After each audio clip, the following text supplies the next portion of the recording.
who shagged me. Yeah, bear with me.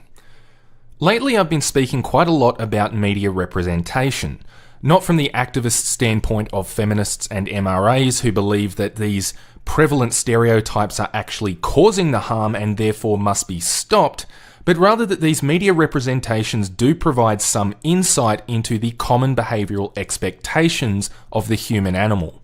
It's really a lot like the artwork we just covered.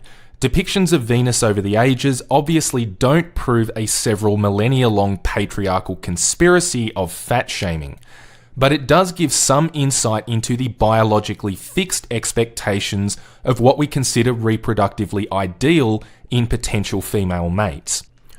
Our reality informs our art rather than the other way around. This includes certain biological realities, particularly those related to sexually dimorphic reproductive behaviour. This is why I mentioned in my last video that it is extremely unlikely you are going to see a gender-swapped version of the Vegas rape scene from Get Him to the Greek ever play out in a similarly toned female comedy like Bridesmaids. Whether or not you find this hypocritical is rather secondary. The fact is that our social standards of sexual violence against men and women are inherently different. I think the same could be largely said for the character of Fat Bastard from the Austin Powers franchise. Try to imagine a mainstream comedy that features a character called Fat Bitch, where every single joke is at the expense of how disgusting and unattractive she is. I've not seen my Willie in 2 years, which is long enough to declare legally dead. Imagine that joke reversed. Perhaps a joke where Fat Bitch has so many folds of fat that it would be impossible to find which one of them is her vagina. I just don't see it happening. Like Get Him to the Greek, I think swapping the gender of Fat Bastard would cross far too many social taboos to be considered acceptable by a mainstream audience.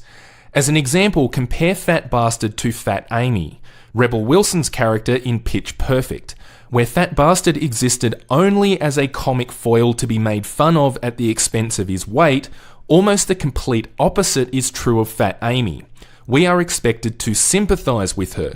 The jokes made at her expense are meant to make us feel bad, because, at least when it comes to women, true beauty is on the inside or some shit like that. Where men can be explicitly ridiculed for a physical characteristic like weight, women facing the exact same problem must be treated with deference. Where men are comic foils, women are victims of harassment. And when we take this perspective beyond fictional movie characters and out into the real world, some things become immediately apparent. I look at all of these complaints about offensive advertising campaigns, as well as advertising campaigns specifically engineered to virtue signal ideological support, and there is something noticeably consistent across virtually all of them. Where are all the men? Very few of these complaints appear to be about fat shaming specifically. Nobody cares one bit about the physique of Superman or Thor or Wolverine, but Wonder Woman. When Wonder Woman is used to cross-promote a product, it apparently sets unrealistic expectations for young women. Ultimately, what I'm getting at here is that fat shaming, the very term itself, is a malapropism or euphemism.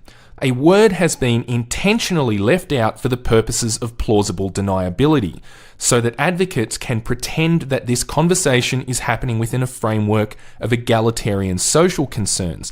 But when we talk about fat shaming, it is very clear that what we really mean is fat women shaming. Now, focusing on fat shaming